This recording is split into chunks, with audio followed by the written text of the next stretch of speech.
I'm hungry. I'm hungry. You're always hungry. I'm hungry! What's up mga mananap? It's your girl, Bunny. Welcome back. I hope you guys are having a great day. I hope you guys are staying hydrated. And I hope you guys didn't forget to wear sunscreen before going out on your bikes. So I grew up in the Philippines. I was born in Quezon City. I grew up in Antipolo. Right? I spoke Tagalog my entire life, right? Wrong! I learned English first because it's what we spoke at home. It was a language that all my favorite cartoons and movies were in. And, you know, my entire family spoke it. Even the extended ones. It's just what I was taught. Of course, when I started school, though, I was surrounded by people who spoke Tagalog. You know, like my classmates, my teachers, the kids that I played outside with. Remember that? Remember playing outside? So yeah, I understood Tagalog completely at this point. So that means that I was able to speak it as well as a kid, right? Wrong! It actually took me until high school to reach a conversational level of Tagalog. And it's not because I hated it. It just took me way longer to pick it up as compared to my siblings. And boy, did people let me know that. I was bullied not just because I was the same height as a 2-liter Coke bottle, but because I was ispokening dollar and nosebleed. And someone, actually not just someone, a few people have told me to go back to America where I belong. And now that I'm here, I'm waiting for someone to tell me to go back to the Philippines where I belong so I can come full circle. You know, I'm not even gonna be mad. It's gonna be a big day for me. It sounds like those kids are about to fall right into my trap. In America. So yeah, by high school, I could understand and speak 2 languages. And then by college, that number went up by 1 more. I technically don't count Japanese, but I did take a few lessons and I learned a lot of it in anime, and I can watch anime without subtitles. Only in the context of anime can I understand it. If I heard an actual native speaker, I wouldn't understand most of the things they're saying. So, Japanese doesn't count because I learned Bisaya, specifically the Cebuano Bisaya dialect. And yes, before the angry comments start pouring in, Bisaya is a language. And there are dialects that fall under it, according to Filipino linguists. You know, the people who they dedicate their entire lives to studying these sorts of things.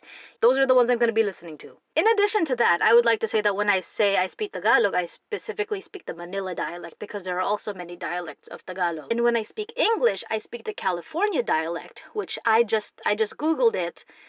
And yeah, that's a thing. So, it's important to remember that everybody speaks a dialect that falls under a language. And accents are just different pronunciations of words within a dialect. So, yeah. Anyway, cutscene over. So yeah, I lived in Cebu for 10 years, so I must be fluent, right? Wrong! I understand it. Yeah, but I'm just not good at the speaking part. You know, same thing that happened when I was learning Tagalog. What can I say? Some people just don't pick up languages that easily. And honestly, most of my friends spoke English anyway, so I never actually had that social pressure to learn. No matter how many strangers made it their business to tell me that, oh, you can't speak Bisaya yet? I know a foreigner who learned it in 2 years. Like, I don't care, gate guard at my university, please let me in, I'm trying to get to my exam. Like, why are we even talking about this? I'm busy in my brain thinking about, within the next 30 minutes, I'm gonna have to get into a lab to identify tiny frog parts that I can barely see in a room that stinks of formaldehyde and trying not to pass out. That sounds like a lawsuit. So going back to when I was a kid. Understanding a language, but not being able to speak it. Most people found that weird, and honestly, so did I. That's suspicious. And since moving here, I found out that a lot of second-generation Filipino immigrants have the same problem. So if that happens often enough, then there must be a deeper explanation to it, right? Actually, right. Being able to understand 1 or more languages without actually being able to speak them is called receptive or passive multilingualism. As a super simplified version of how this works, I'm going to be reading my script over here because I'm not memorizing that. There are 2 parts of the brain involved in speaking languages and understanding them. Wernicke's area in the temporal lobe, which is located under the ears, comprehends language, while the Broca's area in the frontal lobe deals with speech.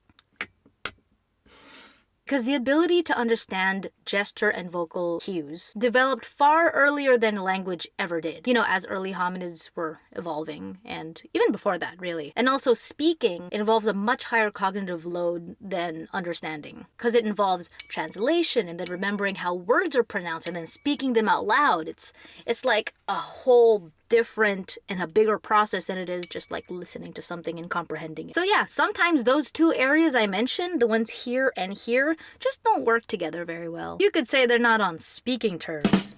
But of course, course, that doesn't mean that people who deal with receptive multilingualism are any less intelligent than others. It just means we need to work a little bit harder, practice and repetition and all. So I know this one person, he speaks like 7 languages, like language is his passion, which is incredible because, holy crap. I was made fun of for not being able to speak Tagalog, but with a lot of effort, I learned. And now because I learned some Bisaya and I lived in Cebu for like 10 years, I kind of have that accent now. So whenever I come back home to Manila to visit my family or friends or something like that, whenever I speak to people, they ask me, "Oh, are you from Cebu?" Language is weird, guys. What does it mean? Now, I will say that being native in English opened up a whole lot of opportunities for me. There have been actually like a few times I landed a gig or a job simply because of how I spoke and carry myself. But I feel like that's partially because I can speak English and partially because of my personality.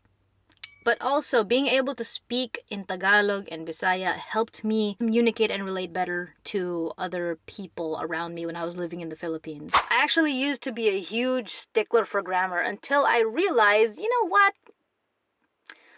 Unless we're writing a book or something, does grammar really matter as long as we can understand each other? Some people might find it grating that some grammar is incorrect and stuff, but language is dynamic, it evolves, it changes. Sometimes grammatical rules today are completely different from grammatical rules back then. So yeah, a lot of pros of being able to speak in different languages. Okay, yeah, so I get it. It boosts gray matter volume and increases the size of your anterior cingulate cortex, thereby preventing early onset dementia. In other words, big brain energy, but more importantly, you can terrorize the public in more than one language. What's the English of bighati? Despair? No. Pork chop. You can pretend not to speak one of your languages if someone's bothering you. Hey, what's up, girl? Can I get your number? Ay, sorry, hindi ako marunong mag-English. Ah, Tagalog ka pala. Marunong ko mag-Tagalog. Oh, sorry. I don't speak Tagalog. I can literally have completely different versions of myself depending on what language I'm speaking thanks to code switching, which, by the way, also applies to being in different social situations and is not exclusive to just speaking languages. Kind of like how you would act differently around your friends versus your boss. You fucking suck, dude.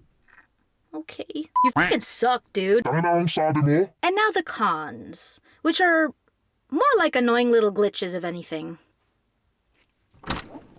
Babe? Oh, okay, it's you. Ha! Sometimes I forget if I'm supposed to be speaking Tagalog or Bisaya, depending on where I'm going. Like, especially when I'm traveling. It gets really confusing, man. Tagpila ni... sorry, magkano to? For the last time. This is Buckingham Palace. Sometimes I forget a word in the language I'm speaking, but maybe I remember it in the other language I'm speaking, and then I'm going through this mental constipation of trying to figure out, just unblocking my brain so I can get the word. Hey, can you get the fuck, what do you... Tawag dito, the thing? Can you get the thing? Get what thing? The baso. The baso. What's a baso? No, the cup. The cup. Give me the fucking cup.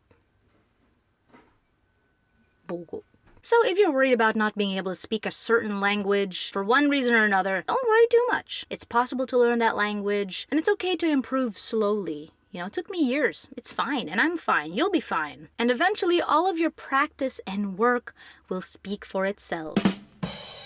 So, have you ever experienced receptive multilingualism? Do you know somebody who experiences it? Are you learning a new language right now? Share your story with me in the comments. I read every single one and I try to respond to as many of them as possible. Thank you for watching this video. If you enjoyed it, please leave a like, press that subscribe button, and hit that bell so that you can get notifications for every time I upload a new video, which I hope will be more often now. And I will see you next time. Bye.